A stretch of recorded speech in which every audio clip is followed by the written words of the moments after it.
दोस्तों, वीर तेजाजी का जन्म 29 जनवरी 1074 में नागौर जिले के जाट घराने में हुआ।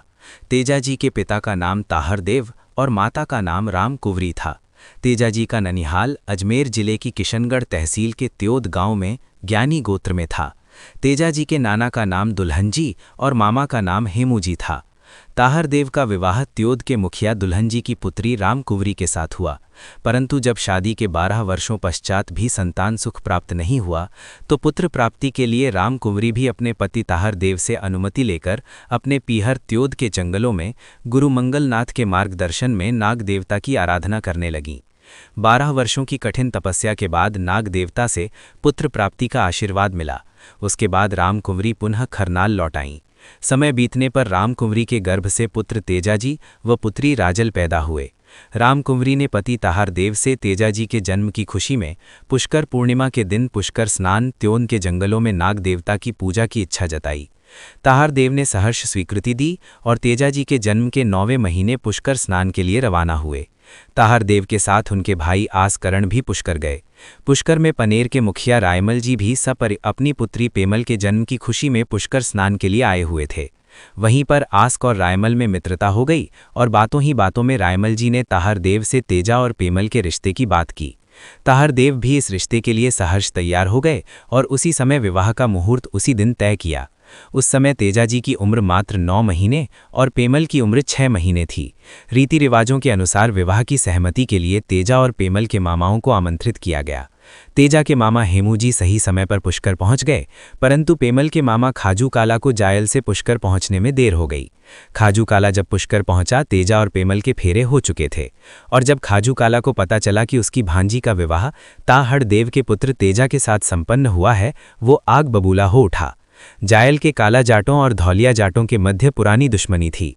क्रोधित खाजू काला ने अपशब्दों का प्रयोग किया और तलवार निकाल ली। लड़ाई में खाजू काला मारा गया। तेजाजी की सासू बोदल्य अपने भाई की मौत से काफ़ी नाराज़ हुई और मन ही मन अपने भाई की मौत का बदला लेने और बेटी पेमल को अपने भाई के हत्यारों के घर ना भेजने का प्रण लिया। समय बीतता गया और बक्सा जी ने वृद्धावस्था को देखते हुए खरनाल का मुखिया पद पुत्र ताहरदेव को दे दिया।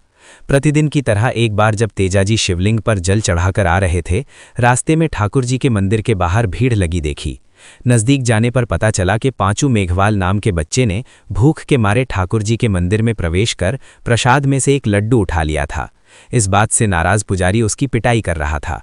तेजाजी ने पुजारी के लात घूसों से पांचू को बचाया और सीने से लगा लिया।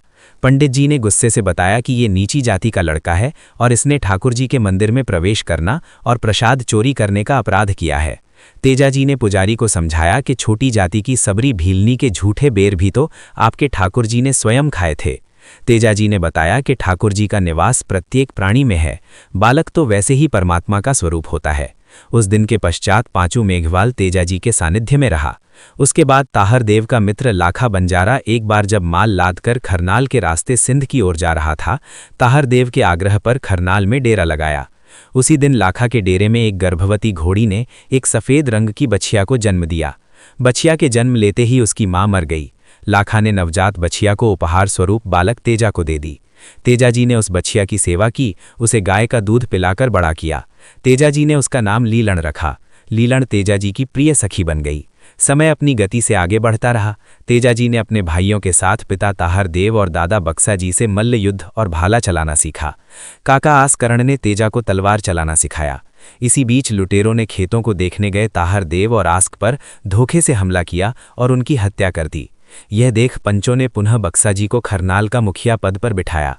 9 वर्ष की उम्र में तेजाजी कुछ वर्षों के लिए अपने ननिहाल त्योद चले गए और वहीं पर गुरु मंगलनाथ से शिक्षा लेने लगे। त्योद में मामा हेमूजी से धनुर्विद्या और तलवारबाजी सीखना जारी रखा। 16 वर्ष के होने पर तेजाजी खरनाल वापस लौटे। उस समय खरनाल चोरों और लुटेरों के चौतरफा हमले झेल रहा था। तेजाजी ने आते ही खरनाल को चोर के आतंक से मुक्ति दिलाई। 1160 का वर्ष था। इस बार इंद्रदेव कुछ ज्यादा ही मेहरबान हुए और जेठ आसार माह में ही भरपूर बारिश होने लगी। उस समय दादा बक्सा जी किसी काम से बाहर गए थे।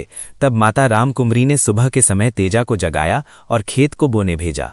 तेजाजी ने बैलों को संवारा और बीज उठाकर खेत की ओर निकल गए। भूखे पेट खेतों में आए तेजाजी ने दोपहर तक आधी जमीन बो दी थी। उनके लिए खाना व बैलों के लिए चारा उनकी भाभी बड़े देर से लाई थीं। तेजाजी ने नाराजगी जाहिर की तो भाभी ने ताना दिया कि आपकी परनाई अपने घर बैठी है, उसे ले आओ, वो जल्दी खाना ले आएंगी। ये ताना तेजाजी के घाव कर गए। तेजाजी ने बैलों को खुले चरने के लिए छोड़ दिए और लीलन पर सवार होकर घर आ गए। माता रामकुंवरी से अपने विवाह के बारे में जानकारी पूछी तो पता चला कि पेमल के मामा की मौत के कारण ये बात दोनों परिवारों ने किसी को नहीं बताई थी और इसी घटना का बदला लेने के लिए पेमल की मां बदल्ले ने अपने भाई बालिया नाण और धर्म भाई कालिया मीणा से लुटेरों से सहयोग मांगा था। कालिया बालिया ने मिलकर षड्यंत्र कर ताहड़ देव और आस्क की हत्या कर दी थी। बोदल्य पेमल की शादी कहीं और करने की सोच। तेजाजी को शादी की जानकारी प्राप्त हो चुकी थी। अब तेजाजी पेमल को लाने की तैयारी करने लगे। माता रामकुंवरी ने पनेर जाने से पहले बहन राजल को घर लाने का आदेश दिया ताकि भाभी पेमल का स्वागत करने के लिए तैयार रहे। जाटों में सदैव यह परंपरा रही है कि बहू पहली बार घर आए तो ननद उसका स्वागत करे। तेजाजी ने माता का आदेश मानते हुए बहन राजल, जो कि अजमेर के पास तबीजी गांव में जोगाजी सियाक के घर परनाई हुई थी, उसे लेने पहुंचे और अगले दिन राजल को ले घर आए। उसी दिन माता रामकुंवरी ने पंडित से तेजाजी के ससुराल पनेर प्रस्थान के लिए शुभ मुहूर्त जानना चाहा। पंडित ने अपने पोथी पन्नों में देखा और निराशा से कहा कि अभी पनीर जाने का मुहूर्त नहीं है। तेजाजी ने कहा कि मैं तीज से पहले पनेर जाऊंगा, मैं मुहूर्त नहीं मानता। शेर जब जंगल में निकलता है तो वो किसी से मुहूर्त पूछकर नहीं निकलता। तेजाजी लीलन घोड़ी पर सवार होकर पनेर के लिए अकेले ही निकल पड़े। रास्ते में बरसात होने लगी। तेजाजी नदी नाले लांधते हुए रात्रि में खरनाल पहुंचे। रात्रि विश्राम के लिए एक माली के बाग में रुके। लीलन ने रात में पूरे बाग को उजाड़ दिया। सुबह के समय बाग के माली ने यह बात गांव वालों को बताई। जब यह बात फैलते फैलते पेमल के पास पहुंची तब पेमल ने जानकारी लेने के लिए भाभी को बाग में भेजा। तेजाजी ने जब अपना परिचय दिया, पेमल की भाभी उन्हें पहचान गईं और घर पधारने का निमंत्रण दिया। इधर जब सास बोदल्ले को तेजाजी के बेर आने की सूचना मिली तो काफी क्रोधित हुई। पेमल को जब भाभी से पता चला कि बाग में आया परदेशी उसका पति परमेश्वर है तो उससे रहा नहीं गया और वो अपनी सहेली लाछा गुर्जरी के साथ पानी लेने का बहाना बनाकर बाग की ओर गई। शाम के समय जब तेजाजी बाग से निकलकर रायमल जी के घर की ओर जा रहे थे तब पेमल तेजाजी से मिली। इसके बाद जब लीलड़ पर सवार तेजाजी रायमल जी के घर में प्रवेश किया तब लीलड़ के घुंघरू की आवाज से गायें डर गईं। पहले से क्रोधित सास बोदल्ले ने ताना मारा और कहा, काला नाग खाए उसको जिसने मेरी गाय को